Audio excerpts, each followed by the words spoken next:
Hello students, आप सभी का लक्ष्य अकेडमी के प्लेटफॉर्म पर स्वागत है। हम लोग पढ़ने चल रहे हैं भैया क्लास 9th का कुछ टॉपिक है और 9th में भी है, 10th में भी है। ये बेसिक टॉपिक है तो आप लोग का 9th में जो है पढ़ो, चाहे 10th में, चाहे 11th 12th, सब बच्चों के लिए इम्पोर्टेंट है। और जैसे कि आप लोग हेडिंग देख चुके होंगे, भौतिक तथा रासायनिक परिवर्तन। इसके बाद और भी चीजें हम लोग डिस्कस करेंगे, तो टाइम को बिना वेस्ट किए स्टार्ट करते हैं। तो आपके सामने जैसा कि हेडिंग बना हुआ है भैया, भौतिक एवं रासायनिक परिवर्तन। तो ध्यान से समझिएगा, भौतिक एवं रासायनिक परिवर्तन है क्या। सबसे पहला आपका क्या है, भौतिक परिवर्तन, ठीक ना, जिसको बोलते हैं हम लोग फिजिकल चेंजेस, ठीक ना। फिजिकल चेंजेस ये क्या होता है, देखो रटना नहीं हमको, आपको ध्यान समझना है।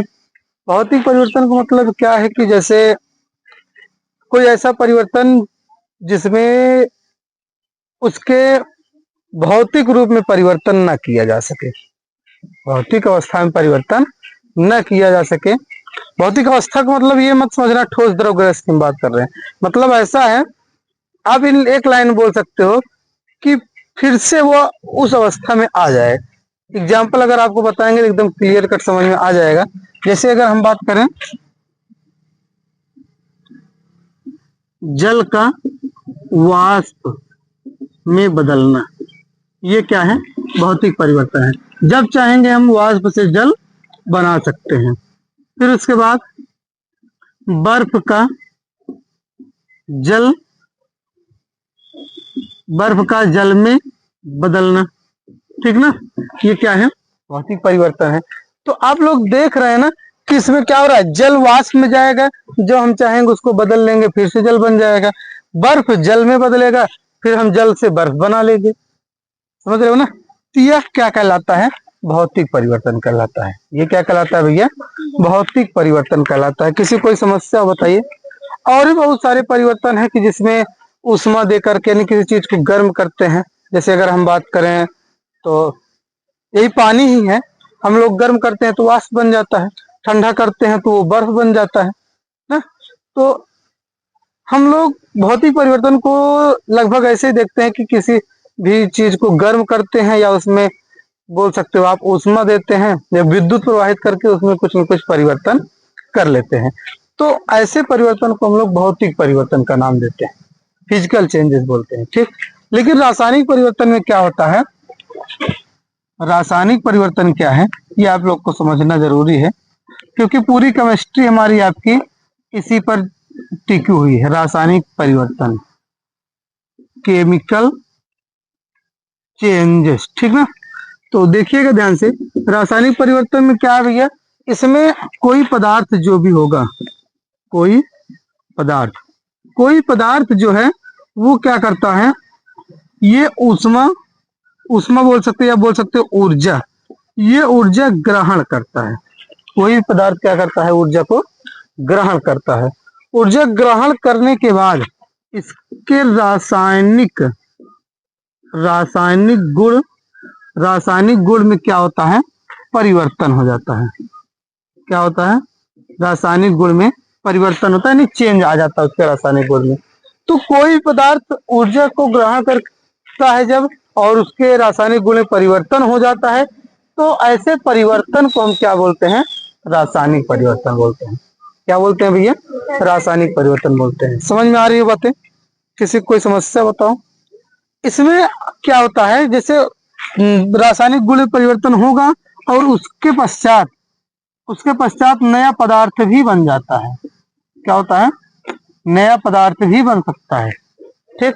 तो ऐसे परिवर्तन को हम लोग रासायनिक परिवर्तन बोलेंगे। इसमें बैक गियर वाला काम नहीं होता है। फिजिकल चेंजेस यानी भौतिक परिवर्तन में बैक गियर होता है, लेकिन इसमें कोई बैक गियर नहीं है, ठीक। जैसे आप अगर आपको एग्जाम्पल की बात करें तो आम का पकना, आम का पकना क्या है, बहुत रासायनिक परिवर्तन। भैया आम पक जाएगा, फिर से कच्चा कर सकते हो उसको, कर सकते हो, है कोई तरीका।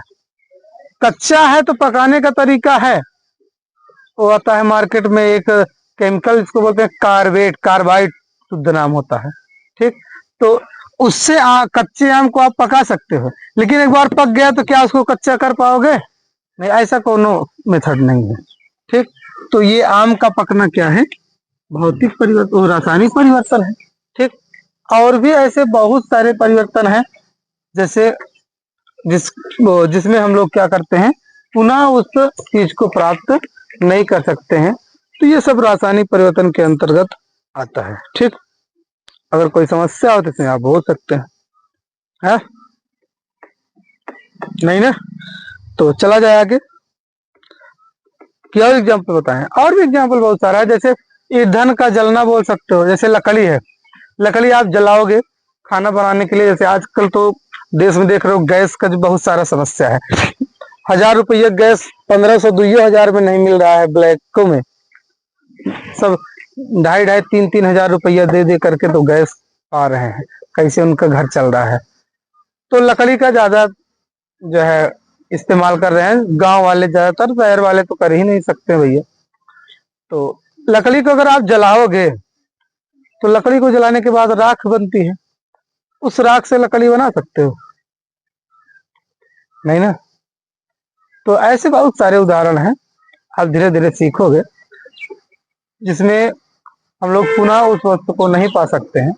ये सभी रासायनिक परिवर्तन के अंतर्गत आते हैं। अगर कोई समस्या हो तो आप बेहिचक बोल सकते हैं, अन्यथा आगे चलेंगे। मिटा इसको, चलो देखो आगे। अब अगला हेडिंग है हमारा आपका भैया, कुछ छोटी छोटी बातों पर हम लोग बात कर रहे हैं अभी। हमारी आपकी क्लास लगभग ऐसे व्हाइट बोर्ड पर ही अभी होने वाली है, ठीक ना, कुछ दिनों तक, क्योंकि डिजिटल बोर्ड पर क्लास अभी दूसरी चल रही है, तो व्हाइट बोर्ड पर ही हम लोग पढ़ेंगे, लेकिन अच्छा पढ़ेंगे, उससे अच्छा। एलिमेंट क्या है? तत्व किसे कहते हैं? तत्व से ही केमिस्ट्री स्टार्ट होती है। जैसे अंग्रेजी की ABCD होती है मेन भाषा को सीखने का तरीका, अगर आपको A to Z नहीं आ रहा है तब आप जो है अंग्रेजी को सीख नहीं सकते हैं। उसी तरह से अगर आपको तत्व के बारे में जानकारी नहीं है, तत्व कहते किसे हैं, कितने तत्व हैं, तब तक आपको केमिस्ट्री आने वाली नहीं है।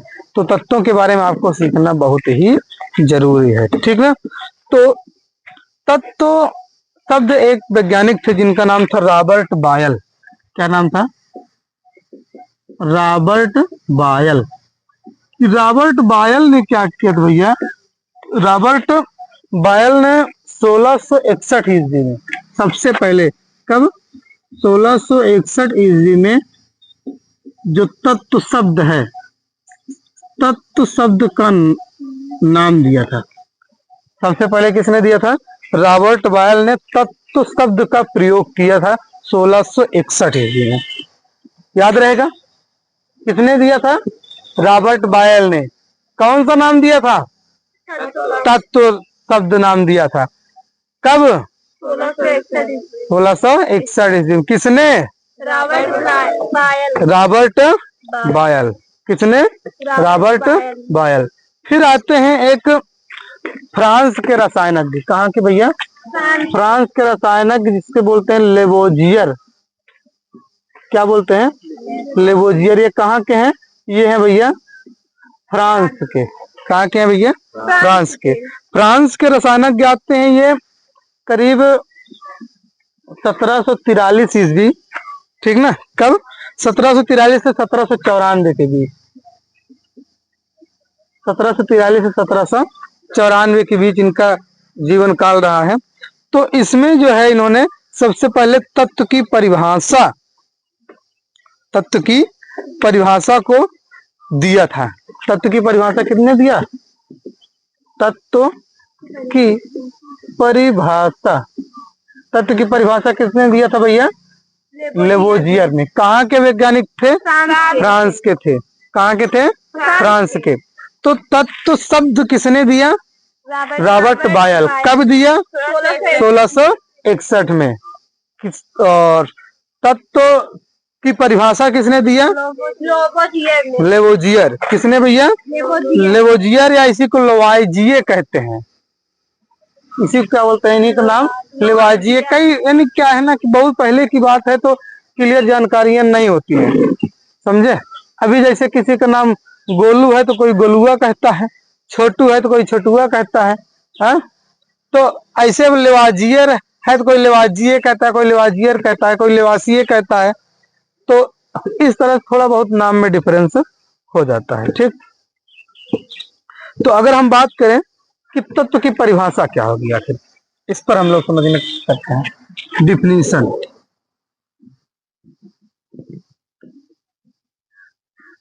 तो तत्व शब्द की परिभाषा क्या है भैया?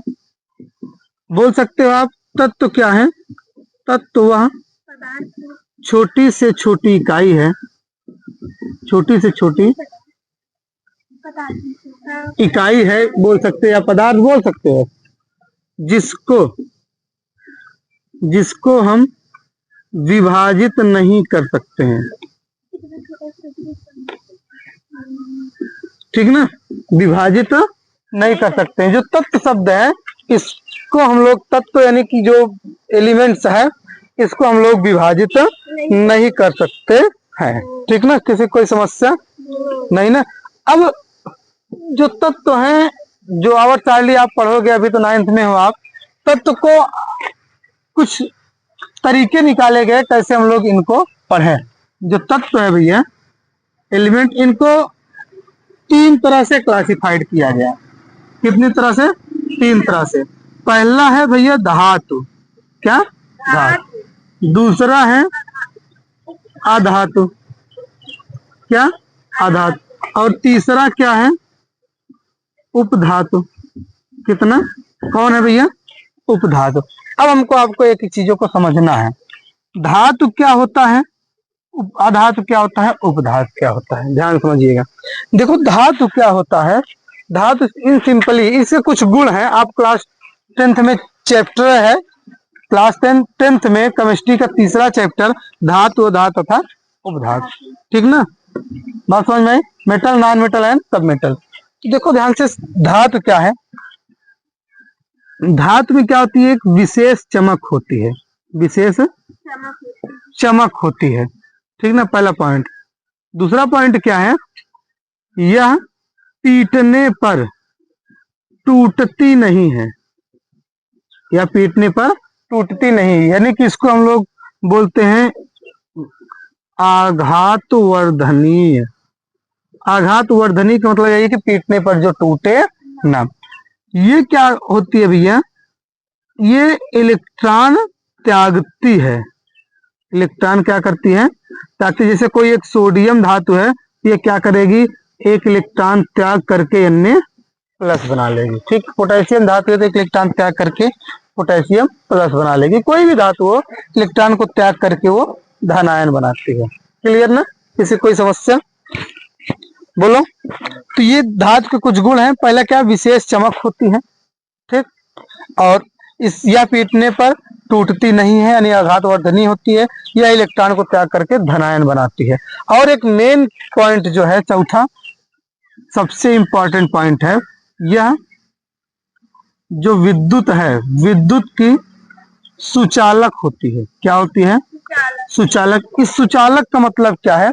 विद्युत के सुचालक का मतलब क्या है? इसमें विद्युत प्रवाहित करने पर विद्युत चलेगी, यानी बहेगी इसमें, यानी कि करंट फ्लो होती है। जैसे आप लोहा ले लो, लोहा क्या एक मेटल है, यानी धातु है, इसमें धारा बहती है ना।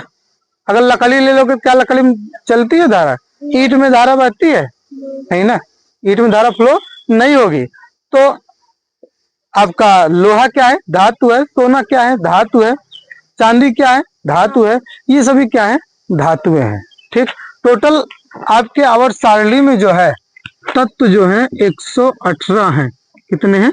118 तत्व की खोज की गई, जिनको 3 तरह से बांटा गया है, धातु, अधातु और उपधातु। इन धातुओं में भी कई प्रकार की धातुएं होती हैं, ठीक। बात समझ रहे हो?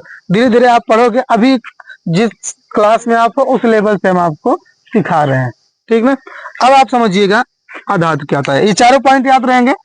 धातु को फिर से याद करो आप।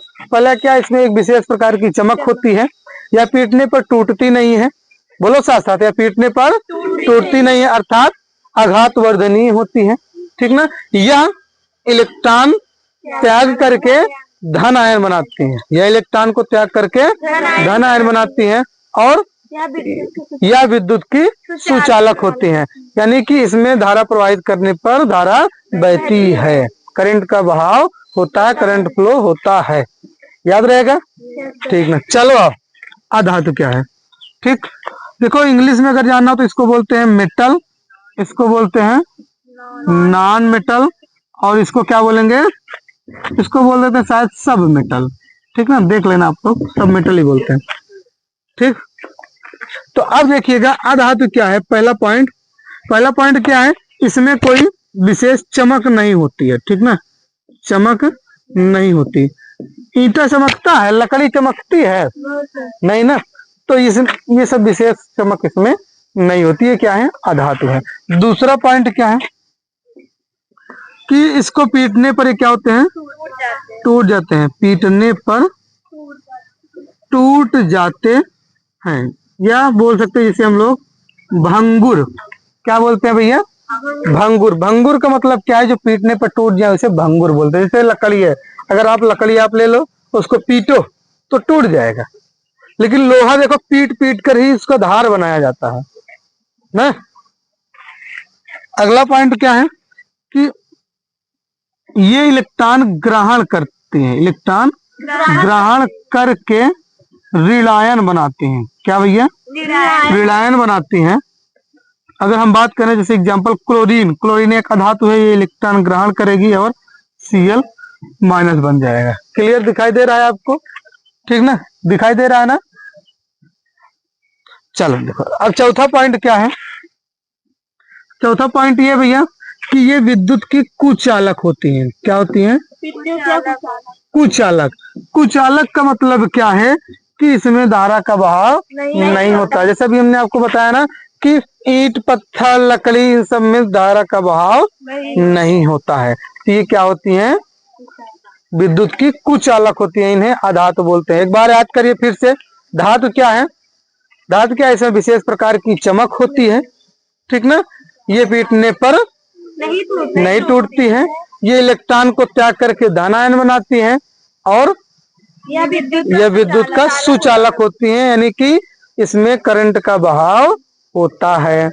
और उपधातु में भैया अधातु में इसमें विशेष प्रकार की चमक नहीं होती है कोई भी, और ये पीटने पर टूट जाती है, यानी ये भंगुर होती हैं, और ये इलेक्ट्रॉन को ग्रहण करके ऋण आयन बनाती हैं, और यह विद्युत के कुचालक होती है, यानी धारा बहाव नहीं होगा। अब देखो उपधातु का मतलब क्या है। उपधातु भैया कुछ देखो, कुछ पदार्थ ऐसे होते हैं, कुछ पदार्थ ऐसे होते हैं जिनमें क्या होता है, धातु और अधातु दोनों के गुण पाए जाते हैं, धातु और अधातु दोनों के गुण पाए जाते हैं, ठीक ना, उन्हें हम लोग क्या बोलते हैं, उपधातु कहते हैं। एग्जाम्पल क्या है, एग्जाम्पल बताओ। एग्जाम्पल बहुत सारा है, जैसे एक क्या बोलते हैं, एक होता है आर्सेनिक, आर्सेनिक नहीं जानते हो, उपधातु नहीं जानते हो, लेकिन आप लोग पहली बार पढ़ रहे हो ना। देखो उपधातुएं कई सारी हैं, आप आवर्त सारणी में जाओगे तो जो पी ब्लॉक में जाओगे तो पी ब्लॉक में 3-4 आपको उपधातु मिल जाएंगे, जिसमें धातु और अधातु दोनों के गुण पाए जाते हैं, ठीक ना। एग्जाम्पल में अगर हम बात करें तो एग्जाम्पल में है एक एंटीमनी, क्या